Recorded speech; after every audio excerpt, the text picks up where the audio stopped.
Hey everybody, how's it going? Just sitting here, gonna do a little bit of chain maintenance. Been cutting a lot of wood and got some chains here that need some work. Basically, on a chain, what you have here is you have your cutter and you have your driver, and that's the part down here that gets pulled along by the sprocket, and this is called your tie strap, and you got rivets, hold everything all together. And it's not really focusing too well, but what ends up happening is you sharpen out in the field pretty much each time you put some gas and oil in there. You get your files, and I got one right up here actually. You got this one's an old one I've been using for other stuff, a nice round file, and what you do is you run that through from this way to this way, nice perfect 30-degree angle in there. But you're sharpening out in the field, things get you're tired, maybe your arms and your hands are hurting a little bit, and it's really hard to keep that perfect 30 degrees there. So what ends up happening is some of the cutters and that, and just getting dirty, hitting dirt, hitting dirty material in there. Some of see, that one's not too bad, but see this one right here. See how there's actually a little chip out of there in that's called the top plate right there. There's a little chip out right about there, but this corner's not real sharp. It's not real squared off like this one here, and this one here is still a little rounded off. So what you need to do to get that back right is either put your chain in some sort of a jig, or do it at your bench when you're not tired or anything and get that perfect 30-degree swipe on there.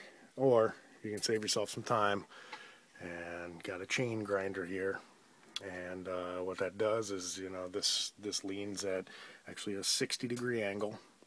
And this is twisted here to 30-degree angle, and depending on the chain, I can actually tip this, this way or this way, up to 10 degrees, depending on the chain. I like to file mine, grind mine all flat, so I don't have to worry about trying to hold 10 degrees, 30 degrees, making perfect, cuts or whatever. May make the chain a little bit faster if you did the 10-degree down and 30-degree out, but flat, a little bit slower, but it's 10 times easier to sharpen when you're in the field.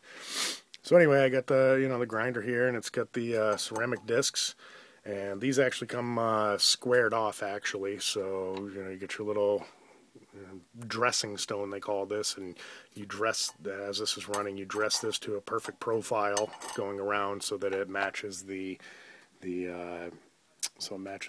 inside curve there. So I got this all lined up, all set up, so I'm just going to go ahead and I'm going to sharpen a tooth or so for you and show you guys how this works.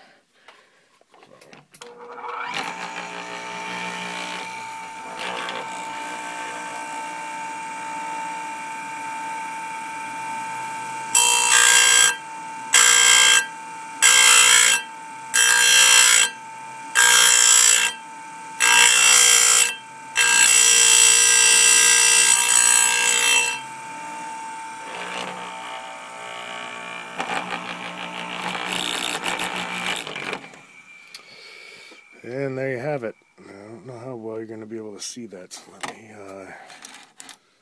move that tooth out here.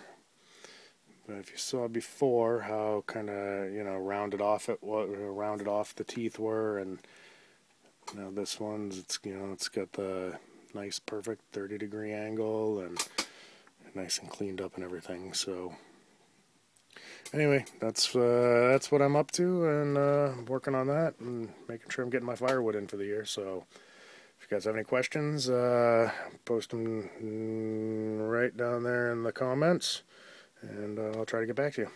Take care, everyone. So I'm actually going to stitch a couple videos together here because I just did all of these right-handed cutters, and as you can see here, what I do when I first start is, that's a regular one, a little dirty from being in the wood, but I take a little brush and I brush them off first, just because I don't want too much crud up into my grinding wheels. But So that's a clean, a cutter right there as I've been using it. And right there, what I do is I usually try not to use black, but couldn't find my green one anywhere because green's not a common color. I just take a little Sharpie and color in the one I started with, so it's easy to remember which one I started with. But if you can see here, see if we can get this to focus in.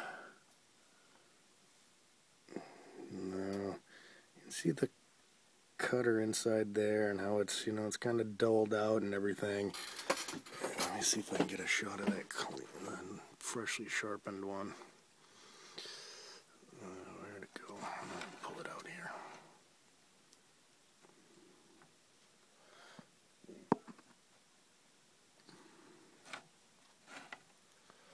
Where are we at? Right there.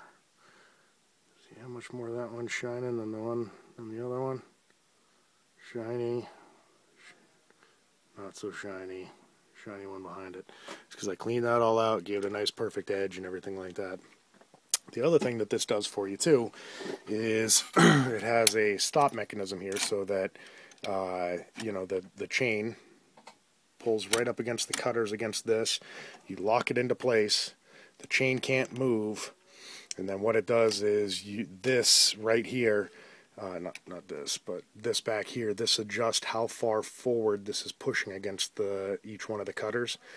And that ensures that each and every single one of your cutters are perfectly straight and perfectly the same size. Because if your cutters aren't the same size, you're gonna, when you go to cut in the wood, it's gonna cut one way or cut the other because the cutters are gonna be off in different lengths. And worst case scenarios is you could actually get your whole chain to bind in there because they're pulling against each other. So a lot of people, all they do is hand sharpen, and you know what, that's what I do 99% of the time. But after I've hit a chain with a file 4 or 5 different times to get it sharp, it hits up on the bench grinder and goes in here. The other part to sharpening a chain too is, so right here you have, that's actually the top plate of the actual cutter. Right in front of it, this little nub right here, you can see it right there. And that's actually called your depth gauge or your raker. And as this tooth cuts, this determines how deep the top of this tooth is going to bite in and how big of a chunk it's going to take. So these cutters have to be, these depth gauges or rakers, they have to be adjusted too. So I always do that by hand. You can do it on the grinder if you want. I personally don't like reprofiling the wheel to get it nice and flat to redo these, so I do these by hand. And I have a little metal jig that goes on the top of the chain and tells you, okay, are you at the right height or whatever. And some of my more powerful saws, like that big bastard over there, running only the 25-inch bar, that one I can actually make a chain really aggressive and throw some crazy big chips out of it.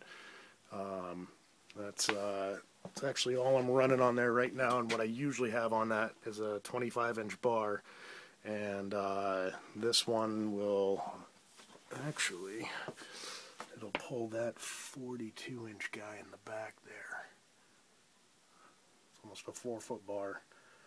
So if I needed to, it'll do that. But anyway, I'm going to cut this off now. But again, if you guys have any questions, right down there, ask a question.